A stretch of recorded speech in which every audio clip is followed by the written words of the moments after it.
அப்பா செந்தமிழன் சீமான் அவர்களுக்கு இந்த அன்பு மகளின் கவிதையை மொழிகிறேன். இந்திய வரைபடத்தில் கண்டேன் இறுதியாக அகப்பட்டது. மதிப்பெண்ணுக்காக மனனம் செய்து கொண்டிருந்தேன். அதை பற்றி சிறிதும் அறிந்திடாத நான் ஏதோ ஒரு சிறு தீவென்று கடந்து சென்றேன். பின் அறிய நேர்ந்தது அது வெறும் தீவென்று எம் இனத்தின் மெய்யும் குருதியும் உரிமைக்காக கொடையாய் தந்து போராடிய ஒரு புரட்சி நிலம் என்று. ஆம், யாரால் எவரால் ஒரு குரல் ஒலித்தது, ஓங்கி ஒலித்தது. விழித்தவளா எழுத்தவளா என்றது. உன் இனம் இறந்து விட்டது, துரோகத்தால் வீழ்ந்து விட்டது. இனியும் நீ எனக்கு என்ன வென்றிருந்தால் நாளை உனக்கென்று யார் வருவார் என்ற குரல் ஒலித்தது.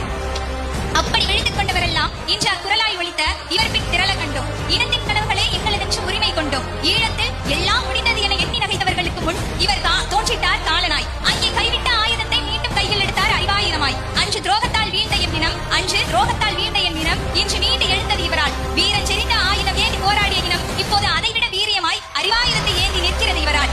எம் தமிழினத்தின் தலைவர் பிரபாகரன் என்று எமக்கு அடையாளம் காட்டியதும் இவரே. மறைந்து அழிந்து கிடந்த வரலாற்றை எமக்கு கற்பித்ததும் இவரே. தமிழன் என்று தமிழனுக்கு உணர்த்தியதும் இவரே. திரை கவர்ச்சியில் மூழ்கி